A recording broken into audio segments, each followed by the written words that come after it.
할렐루야. 고난주간 넷째 날입니다.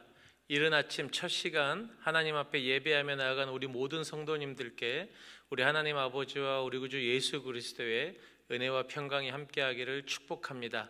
우리 모두 다 함께 찬송가 325장 예수가 함께 계시니 찬양하겠습니다.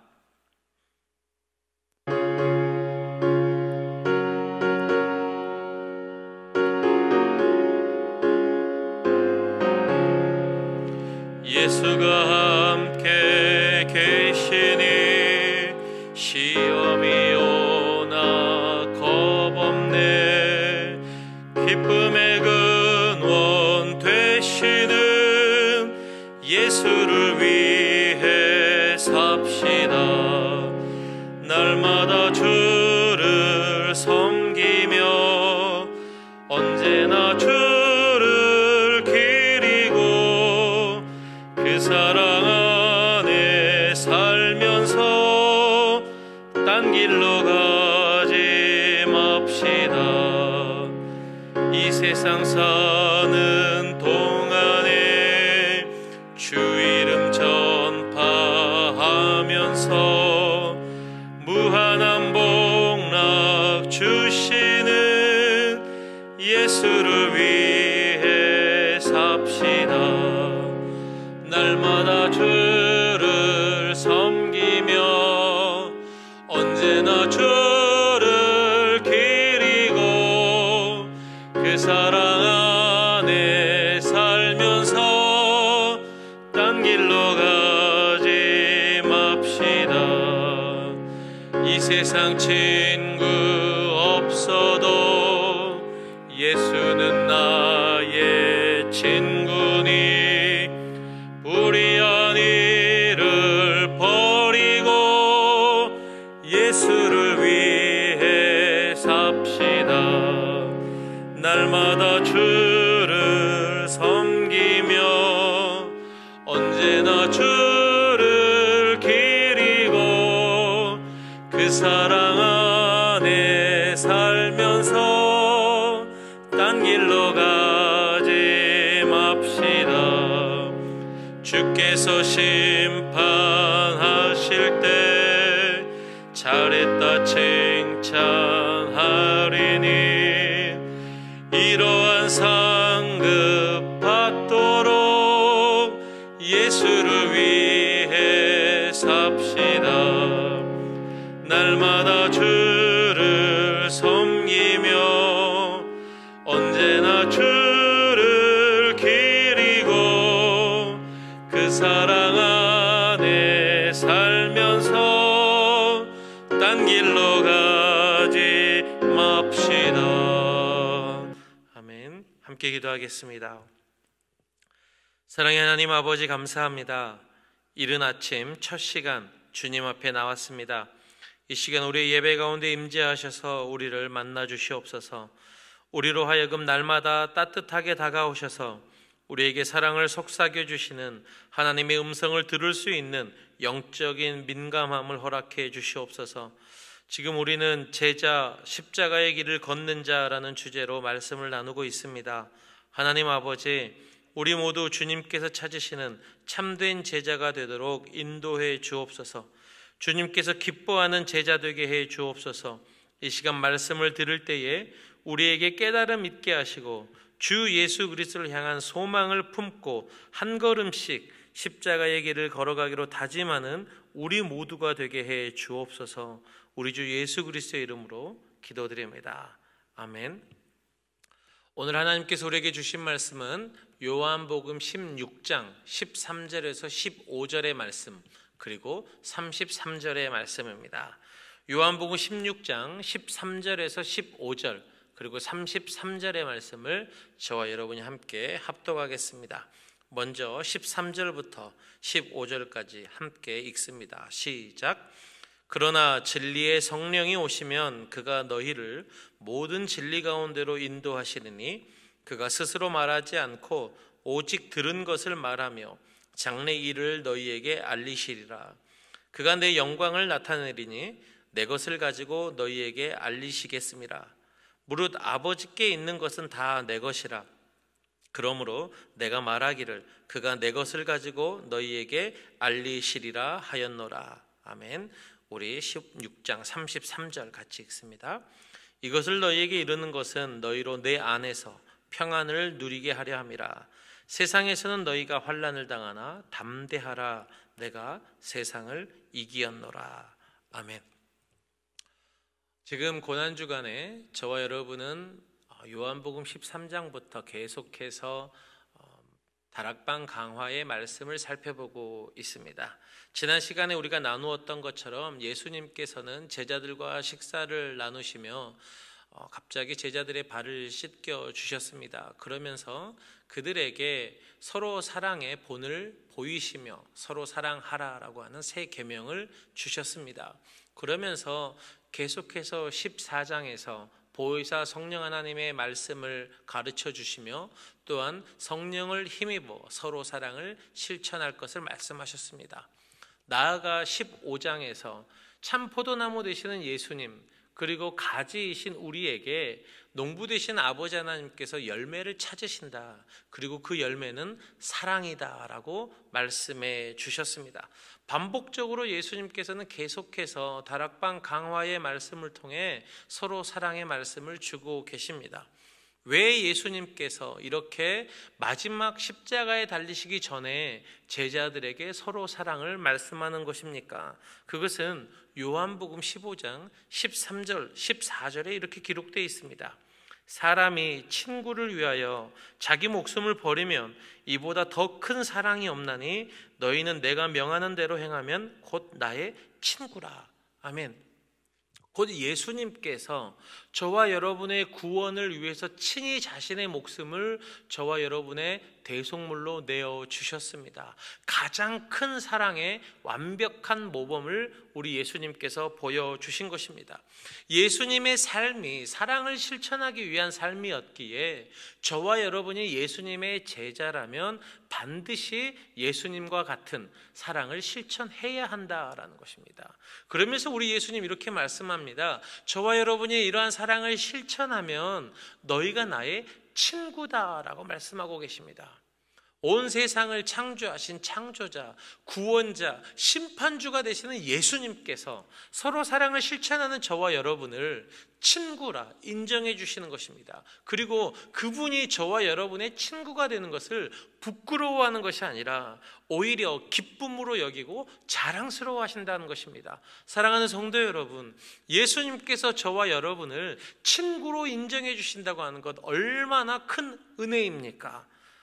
저를 포함해서 우리 모든 베다니 장로교회 성도 여러분들은 서로 사랑을 실천하며 주 예수 그리스도의 제자가 되고 또한 예수 그리스도의 친구가 되는 축복을 누릴 수 있게 되기를 주님의 이름으로 축복합니다. 다락방 강화에서 예수님께서는 서로 사랑을 반복하면서 말씀을 주십니다. 더불어 또한 강조하는 것이 있죠. 그것이 무엇입니까? 바로 보혜사 성령 하나님입니다. 우리의 위로자가 되시고 보호자가 되시고 우리의 인도자가 되시고 상담자가 되시는 헬퍼가 되시는 보혜사 성령 하나님을 계속해서 반복하고 계십니다. 왜 그렇습니까? 성령 하나님이 우리 안에 머물지 아니하시면, 저와 여러분이 성령의 인도함을 받지 않으면 예수님의 제자가 되는, 예수님의 친구가 되는 서로 사랑을 실천할 수가 없기 때문입니다. 결단코 예수님께서 원하시는 사랑, 왜곡되지 않은 사랑을 성령 하나님이 없이는 저와 여러분이 실천할 수가 없기 때문입니다. 오늘 우리가 읽은 요한복음 16장에서도 예수님께서는 그래서 보혜사 성령 하나님에 대한 말씀을 주십니다. 지금 우리는 제자, 십자가의 길을 걷는 자라는 제목으로 말씀을 나누고 있는데요. 특별히 오늘은 부제로 바로 그 십자가의 길을 걷는 자는 어떠한 삶을 사는가? 바로 소망을 품는 삶을 산다는 것입니다. 그래서 소망 품기라고 하는 제목으로 우리 성도님들과 함께 말씀을 나누고자 합니다. 오늘 말씀을 통해서 저와 여러분은 무엇을 소망해야 하는지, 그리고 어떻게 소망을 품을 수 있는지, 그리고 소망을 품는 자는 어떤 삶을 살아야 하는지, 이 세 가지의 큰 카테고리로 말씀을 나누도록 하겠습니다. 먼저 첫 번째로 저와 여러분이 품어야 하는 소망이 무엇일까요? 저와 여러분이 품어야 하는 소망을 알기 위해서는 바로 오늘 예수님께서 16장의 말씀을 통해서 가르쳐 주시는 보혜사 성령 하나님의 하시는 역사와 일을 볼 때 우리가 무엇을 소망해야 되는지를 정확하게 알 수가 있습니다. 요한복음 14장 26절 말씀을 함께 읽어보겠습니다. 보혜사 곧 아버지께서 내 이름으로 보내실 성령, 그가 너희에게 모든 것을 가르치시고 내가 너희에게 말한 모든 것을 생각나게 하시리라. 나아가 오늘 본문 말씀이죠. 16장 13절에서 15절 다시 한번 읽겠습니다. 그러나 진리의 성령이 오시면 그가 너희를 모든 진리 가운데로 인도하시리니 그가 스스로 말하지 않고 오직 들은 것을 말하며 장래 일을 너희에게 알리시리라. 그가 내 영광을 나타내리니 내 것을 가지고 너희에게 알리시겠습니다. 무릇 아버지께 있는 것은 다 내 것이라. 그러므로 내가 말하기를 그가 내 것을 가지고 너희에게 알리시리라 하였노라. 아멘. 요한복음 14장, 요한복음 16장에서 예수님께서 말씀하신 진리의 성령이 우리 가운데 임하게 되면 성령 하나님은 저와 여러분을 예수 그리스도께로 인도합니다. 곧 진리 가운데로 인도합니다. 예수 그리스도의 말씀을 저와 여러분에게 생각나게 하시고 가르쳐 주십니다. 그리고 장래의 일을 저와 여러분에게 가르쳐 줍니다.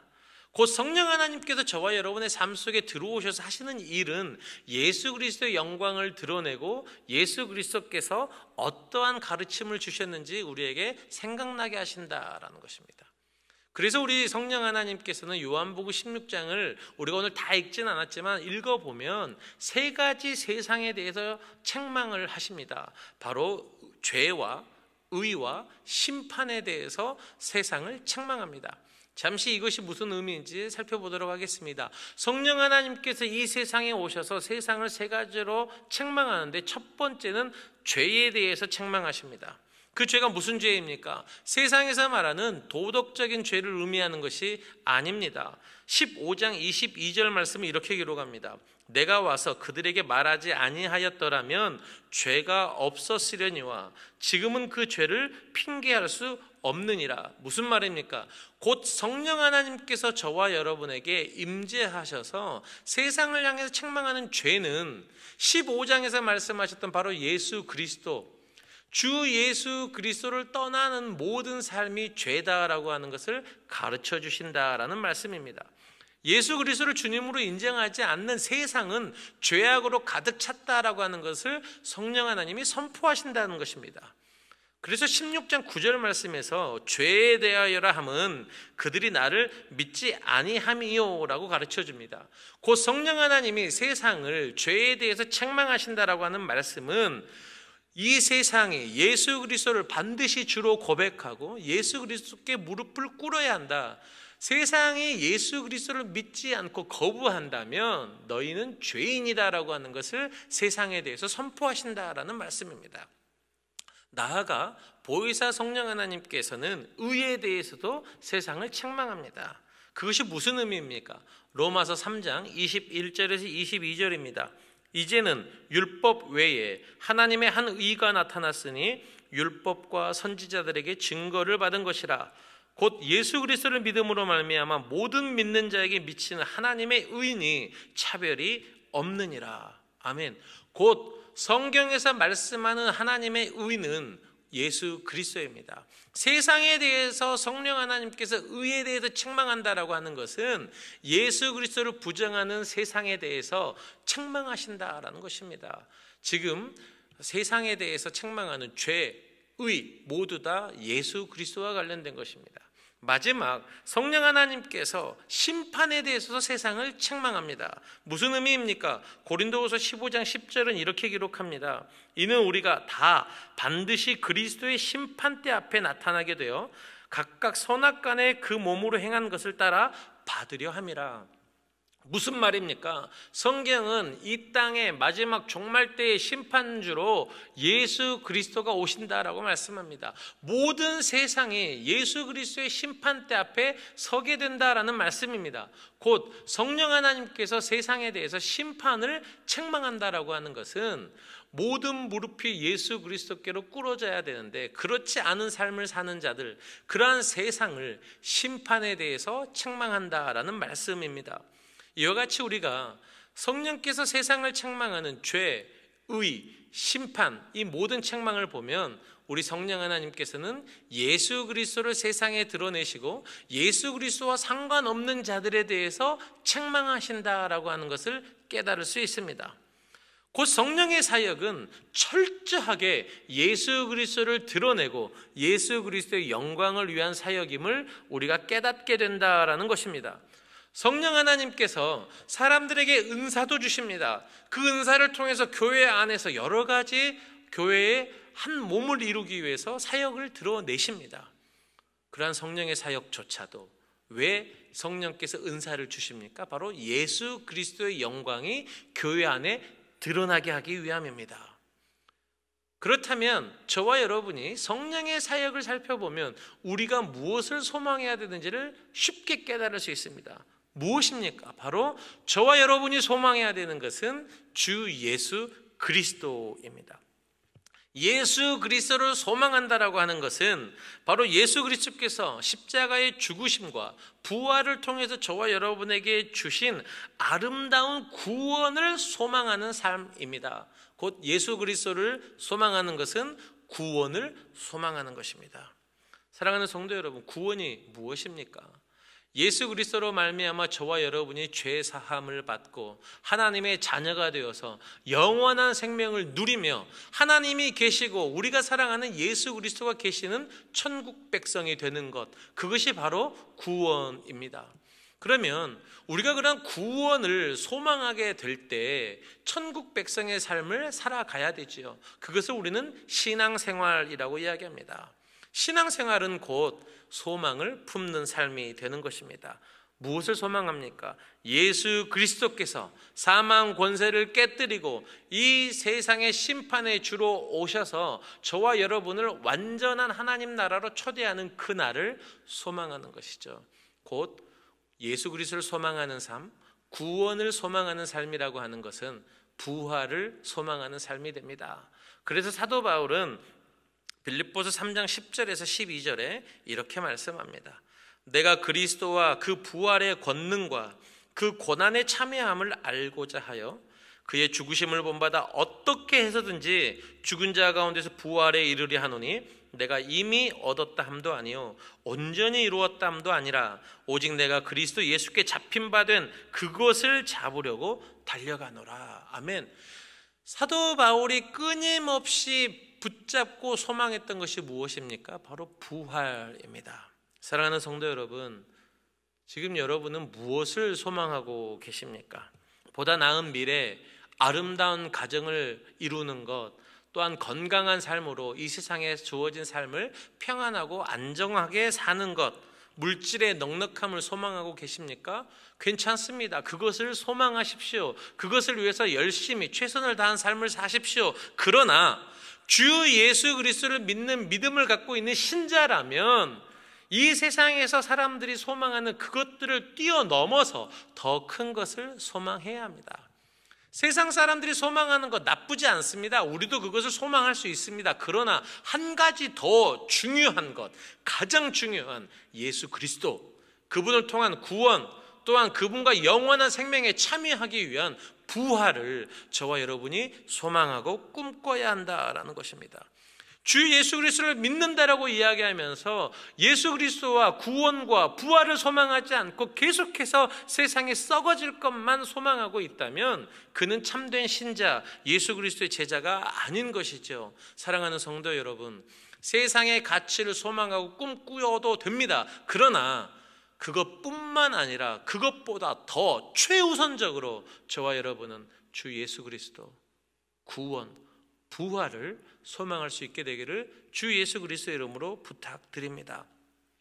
설교 서두에서 저와 여러분은 성령의 사역을 통해서 우리가 무엇을 소망하며 또한 그것을 어떻게 소망할 수 있고 그것을 소망하는 자는 어떤 삶을 살아야 되는지를 나누겠다라고 했습니다. 자, 우리가 무엇을 소망해야 되는지는 나누었습니다. 예수 그리스도, 구원, 부활을 소망해야 됩니다. 그러면 저와 여러분이 어떻게 이 세상에서의 삶을 살면서 세상 사람들이 꿈꾸고 소망하지 않는 예수 그리스도와 부활과 구원을 꿈꿀 수 있습니까? 그것은 바로 저와 여러분 안에 보혜사 성령 하나님이 충만히 임재할 때에만 가능합니다.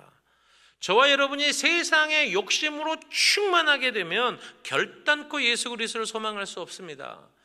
이 세상의 가치로 저와 여러분의 마음을 가득히 채우고 있다면 부활을 소망하지 않습니다. 왜 그렇습니까? 이 세상이 너무 좋기 때문이죠. 그래도 저와 여러분은 썩어질 가치와 이 세상의 가치가 아니라 주 예수 그리스도의 영, 보혜사 성령 하나님으로 충만하게 되어야 합니다. 주의 성령이 저와 여러분 안에 충만하게 되면 그분이 예수 그리스도의 말씀을 생각나게 합니다. 하나님을 갈망하게 하고 갈급하게 하고 주 예수 그리스도의 말씀에 무릎 꿇게 하기 때문입니다.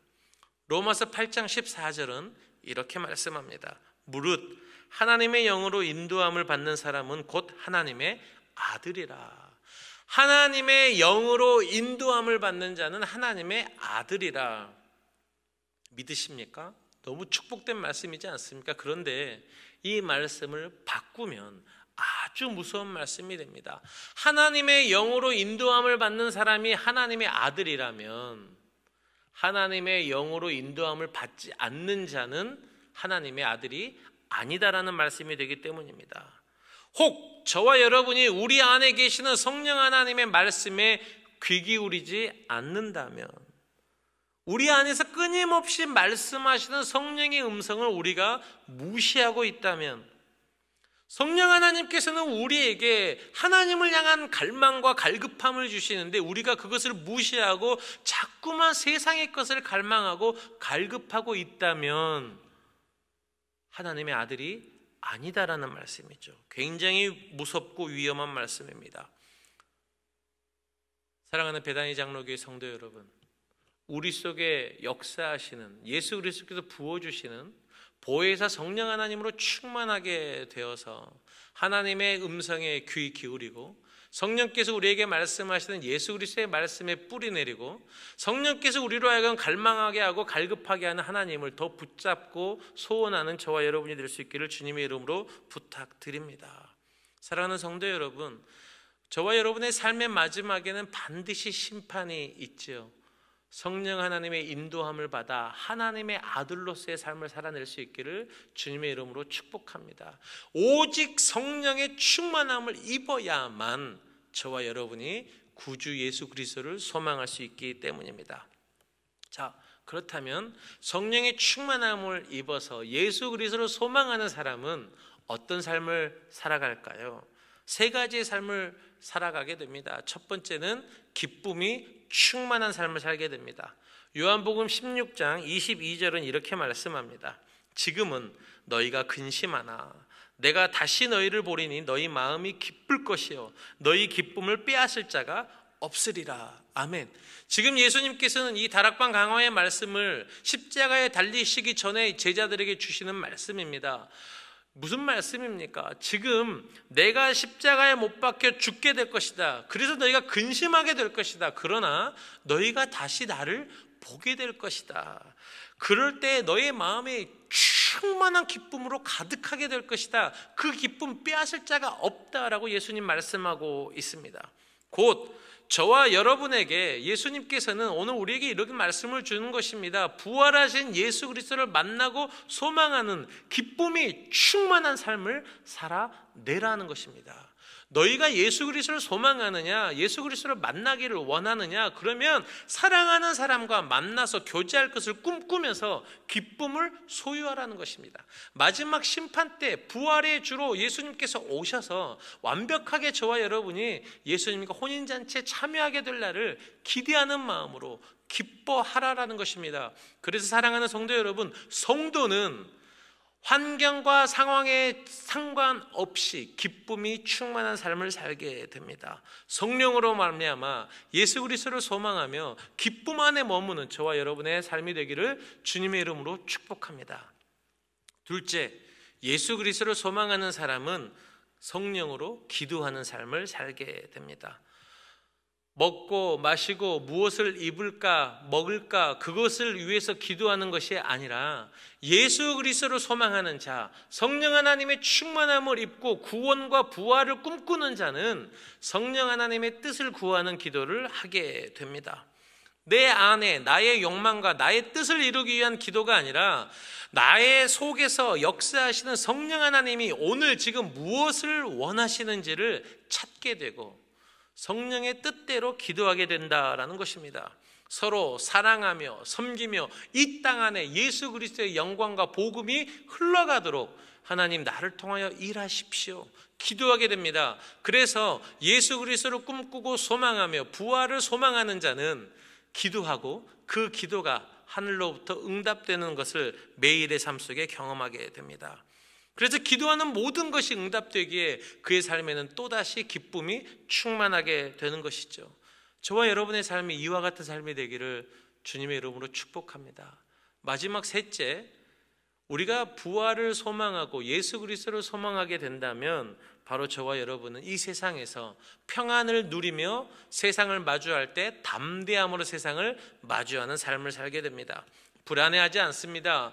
두려워하지 않습니다. 내가 혹 세상에서 어려움을 당할까 걱정하고 염려하지 않습니다. 두려워 떨지도 않는다라는 것입니다. 그래서 히브리서 11장 38절의 말씀처럼 예수 그리스도를 소망하고 구원을 꿈꾸는 자는 마음속에 성령의 인도함을 받는 사람은 세상에 감당할 수 없는 사람이 되는 것입니다. 왜냐하면 세상의 가치를 뛰어넘는 하늘 소망을 품고 있기 때문입니다. 우리 믿음의 선배들, 순교의 길을 묵묵히 걸어갔던 자들은 예수 그리스도를 소망하고 꿈꾸며 부활을 기대했던 사람들이었습니다. 그때에 세상에서 어떠한 핍박으로 자기 자신들에게 어려움을 가해도 그들은 굴하지 않았습니다. 왜 그렇습니까? 소망이 있었기 때문입니다. 자신 안에 인도하시는 성령 하나님의 순종하는 삶을 살았기 때문입니다. 사랑하는 성도 여러분, 저와 여러분도 믿음의 선배들이 걸어갔던 그 십자가의 길을 묵묵히 걸어갈 수 있게 되기를 주님의 이름으로 부탁드립니다. 주 예수 그리스도께 소망을 두고 그분을 의지하고 결코 우리를 홀로 내버려 두지 않으시고 임마누엘로 함께 하시는 그 예수 그리스도를 붙잡게 될 때 저와 여러분은 세상에 줄 수 없는 평안을 누립니다. 세상에서 패배자의 삶이 아니라 승리자의 삶을 살게 될 것입니다. 왜 그렇습니까? 저와 여러분이 소망하는 주 예수 그리스도가 이 땅의 주인이시기 때문입니다. 이제 말씀을 맺습니다. 오늘 예수님께서는 보혜사 성령 하나님을 저와 여러분 가운데 보내주실 것을 약속하셨습니다. 진리의 성령이 저와 여러분 가운데 오시게 되면 저와 여러분이 주 예수 그리스도를 소망하게 됩니다. 주 예수 그리스도의 영광을 위한 삶을 살게 됩니다. 썩어질 것이 아니라 영원한 것을 사모하게 된다라는 것이죠. 사랑하는 성도 여러분, 그래서 저와 여러분은 삶 속에 끊임없이 성령의 충만함을 간구해야 합니다. 어떻게든 성령께서 감동해 주시는 말씀에 순종하기 위해 몸부림쳐야 합니다. 나아가 그러한 삶을 살아가는 자는 기쁨이 충만하게 됩니다. 또한 성령 안에 기도하며 모든 기도가 응답받는 축복된 삶을 살게 됩니다. 나아가 세상을 향해 두렵고 떨림이 아니라 평안과 담대함으로 세상을 마주하게 됩니다. 예수 그리스도께서 십자가에 잡히시기 바로 전 제자들에게 주셨던 다락방 광화의 말씀을 우리가 상고하면서 다시 한번 성령 하나님을 의지할 수 있는 저와 여러분이 되기를 주님의 이름으로 축복합니다. 그래서 마지막 예수 그리스도께서 부탁하셨던 성령을 기다리고 성령의 충만함을 받으라, 그 말씀에 순종하여 오늘 이 시간 소망을 품으며 주 예수 그리스도를 붙잡을 수 있는 성령 하나님의 음성에 귀 기울이는 저와 여러분의 삶이 되기를 주 예수 그리스도의 이름으로 간절히 축복합니다. 함께 기도하겠습니다. 은혜가 풍성한 하나님 아버지, 우리 안에 성령의 충만함을 허락해 주시옵소서. 성령 하나님으로 인해서 우리들의 모든 삶이 예수 그리스도를 소망하고 꿈꾸며 증거하는 삶이 되게 해 주옵소서. 썩어질 것이 아니라 영원한 것을 사모하게 하옵소서. 이 모든 말씀 우리 구주 예수 그리스도의 이름으로 간절히 기도드립니다. 아멘. 하늘에 계신 우리 아버지여, 이름이 거룩히 여김을 받으시오며 나라가 임하시오며 뜻이 하늘에서 이루어진 것 같이 땅에서도 이루어지이다. 오늘 우리에게 일용할 양식을 주시옵고 우리가 우리에게 죄 지은 자를 사하여 준 것 같이 우리 죄를 사하여 주시옵고 우리를 시험에 들게 하지 마시옵고 다만 악에서 구하시옵소서. 나라와 권세와 영광이 아버지께 영원히 있사옵나이다. 아멘.